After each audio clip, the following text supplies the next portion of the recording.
რომ რაიმე ახალი და განსაკუთრებული არაფერი უთქვამს ბრალდებას ამ თვალსაზრისით.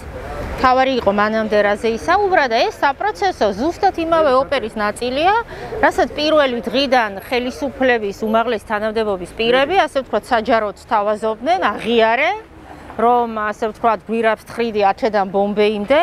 აღიარე რომ ეს ყველაფერი რაც დაგაბრალეს, რომ ვითომ პოლიციელებს აყენებდი შეურაცხყოფას, ვითომ ვიღაცების დაკავებაში ხელს უშლიდი, შემდეგ თავდაცვა განახორციელე, დავალებით ვიღაცის, ამიტომ ეს ყველაფერი აღიარე და ვიფიქრებთ სასჯელის შემსუგბელს.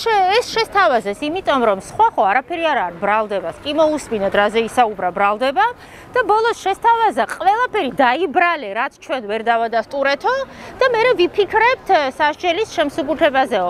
ანუ მეტი ზეწოლა რა უნდა იყოს. აგერ დღეს თქვათ ინკასო დაადეს ბათუმელების ისაც იმავე სეხმიანება მზიაზე ზეწოლას.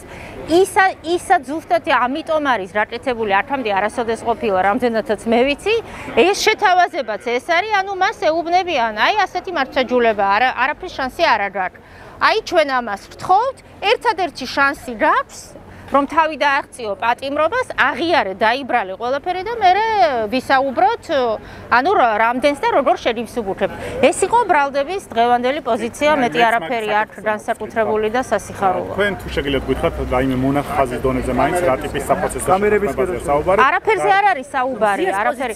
საპროცესო შეთანხმების არც არასოდეს მზიას პოზიცია მოისმინეთ, მზიას პოზიცია არის ის, რასაც ამბობდა, რომ მათ არც ის ჩაუდენია, რასაც აბრალებენ, რომ პოლიციელებს აყენებდა შეურაცხყოფას და მე წინააღმდეგობას უწევდა, არც თავდასხმა ჩაუდენია სისხლის სამართლის კოდექსის თვალსაზრისით. მოგეხსენებათ, ქმედება არის ერთი და მისი სამართლებრივი შეფასება სხვადასხვა. ანუ ის, რასაც მას აბრალებენ, მას ეს არ ჩაუდენია და ეხლა არაპირებს ის რასაკვირველია, იმიტომ ზის ამდენი ხანი იქ, რომ არაპირებს დაიბრალოს ის, რაც მას არ ჩაუდენია. ამიტომ ეს არის მისი პოზიცია, მისი პრინციპული პოზიცია, თორემ მან იცის სასჯელს თვალს უსწორებს და სწორედ ამის რა აზრებით ზის ის დღეს სადაც ზის.